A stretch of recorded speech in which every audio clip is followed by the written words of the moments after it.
Hi, my name's Andrew, and I just wanted to put a little video together to talk about why I've decided to walk the Camino de Santiago in northern Spain on behalf of Bristol DAWG.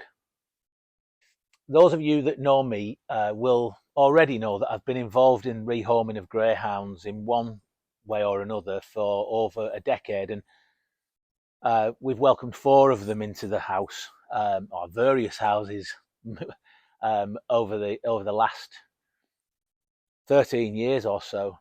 We first brought Grace home in 2010, and I don't think it's an exaggeration to say that since then it's completely changed our lives. It's made us better people, both physically and mentally. We're better people now thanks to the commitment that we made to each of those dogs to make their lives the best that we can after they had terrible starts.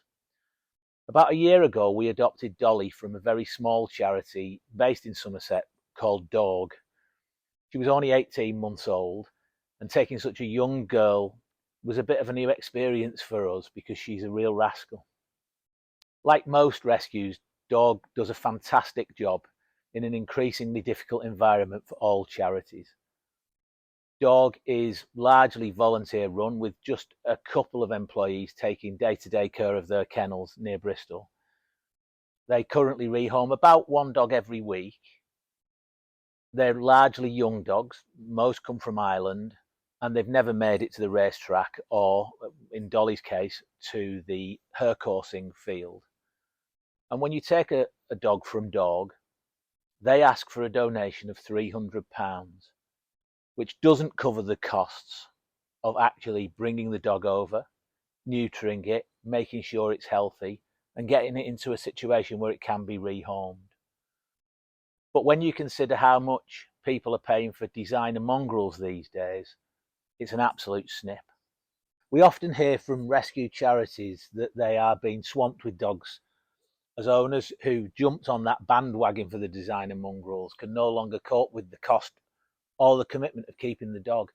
To be honest, that's nothing new for greyhound rescues, quite simply because there's a never-ending supply of old, failed, or injured leaving or never making it to the racetrack. The figures are startling and in some cases really upsetting.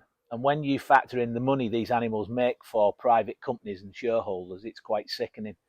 The vast majority of racing greyhounds are bred in Ireland, somewhere between 15 and 20,000 every year. So let's assume that somewhere in the middle will be close to accurate, say 18,000. We know that about 8,000 dogs retire from racing every year or so, so Ireland has to supply a similar number to replace them.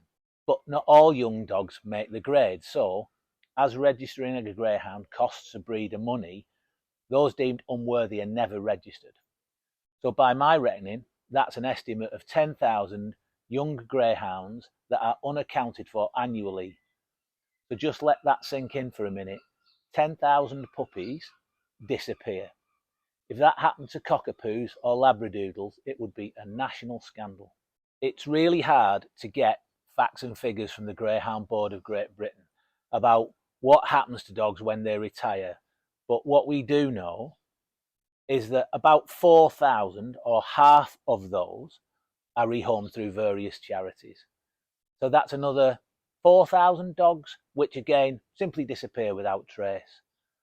That could be 14,000 dogs every year just disappearing, probably destroyed just to provide raw material for a gambling industry that brings misery to many families.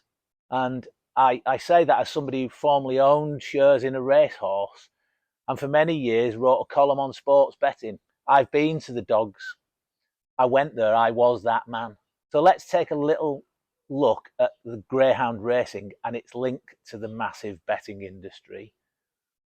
There are 21 GBG licensed tracks across the country. But to call racing greyhound racing a spectator sport is a bit of a misnomer.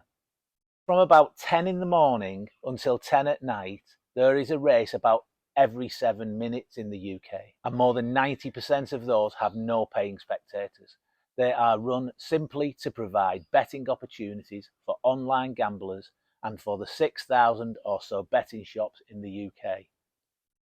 In 2022, greyhound racing was worth £740 million to the betting companies, who paid just 0.6% of that, which is about 4.4 million, back to the British Greyhound Racing Fund, which it says, and I quote, pays for services vital for the ongoing health and viability of greyhound racing as a sport and betting product.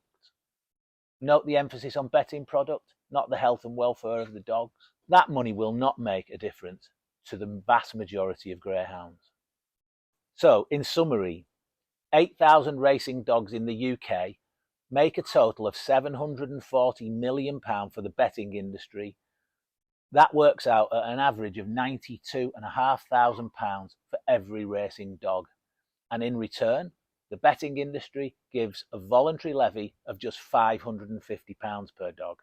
But the biggest tragedy in all this is that despite no greyhound ever being bred for the intention of it being a household pet, they do make the most amazing additions to any family. During my time helping charities to rehome greyhounds, I can count on the fingers of one hand the number that I would call bad dogs. They're great with children, and as they are largely trained to not pull on the lead, they make fantastic companions for older people. They aren't big barkers, they don't smell doggy due to the fact they've got no oil in their fur, and let's be honest, they look fantastic in colourful jackets. So thanks for listening to me or for reading this story when you do. I hope you will. By doing so, I hope you might have learned a few things about these lovely canine athletes, and that you might think again about supporting the gambling industry with your money.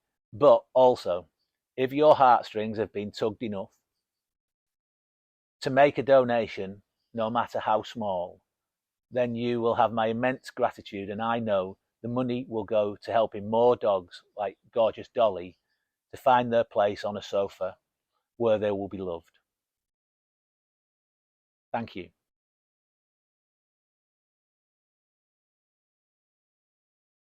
Girl, best girl in the world. Hello, mate.